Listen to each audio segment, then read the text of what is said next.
112 वामनबुवा गोपाळबुवा केळकर महाराजांच्या प्रकरणातील बखरीतील 112 प्रकरण. वामनबुवा गाणगापूरस गेले. गिरणा, द्वारका, सुदामपूर वगैरे तीर्थ करून वामनबुवा बडोद्यास आले आणि महाराजा दर्शन घ्यावे म्हणून प्रत्येक क्षेत्रातील एक एक वस्तू महाराजा अर्पण करावी म्हणून शके 1796 भाद्रपद शुद्ध 6 रोजी अक्कलकोटास गेले. गोपीचंदन वगैरे आपण आणलेल्या वस्तू त्यांनी गोसरी पुढे ठेवल्या.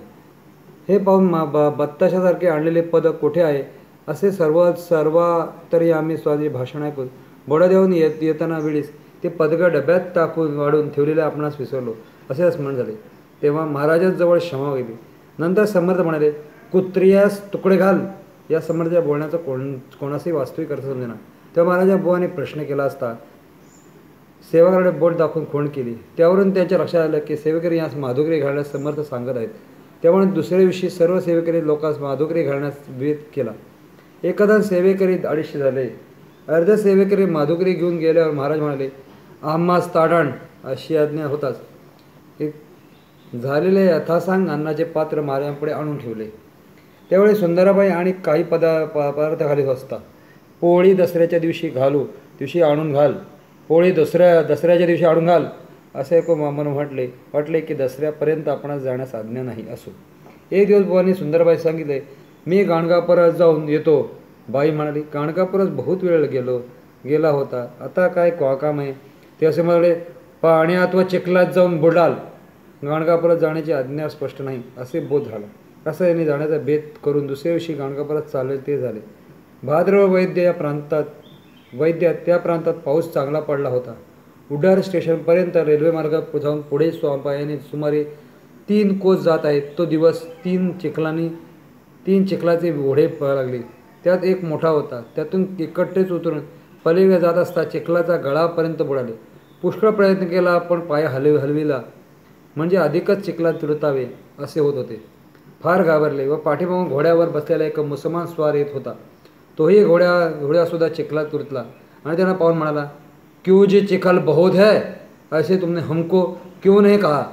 त्या स्वारास उत्तर देण्याचं सामर्थ्य असल्यामुळे आणि चिखलातून पाय मागे पुढे हलत चालविताना जास्त बुडत असलेलो तो डोक्यापर्यंत चिखल लागला. तेव्हा मनात म्हणावं लागले, महाराज सांगत होते ते ऐकलं नाही, आता काय योग असो. मनातल्या मनात स्वामी समर्थाचा धावा केला.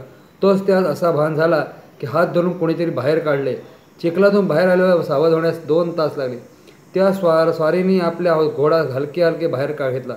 चिखलातून भरल्यामुळे पाण्याच्या ओढ्यात जाऊन स्नान करून सर्व कपडे धुतले आणि हळूहळू सायंकाळपर्यंत गाणबा जाऊन पोचले. 2 दिवस हातपाय दुखले.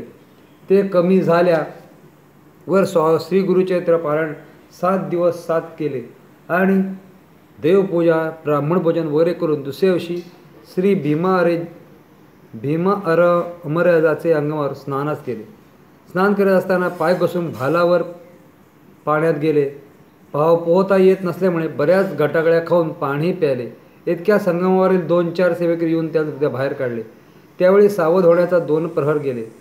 त्या दिवशी संगमावर मुक्काम करावा लागला. नंतर अकोळ्यास येऊन देशमुखांच्या वाड्यात महाराज बसले होते. त्यांना साष्टांग नमस्कार करून उभे राहत होतो. चिखलात पाण्यात बुडून जिवंत आलो आहेत का हे भाषण करून आश्चर्याने महाराज प्रार्थना केली आणि महाराज कृपेने आलो असे म्हटले.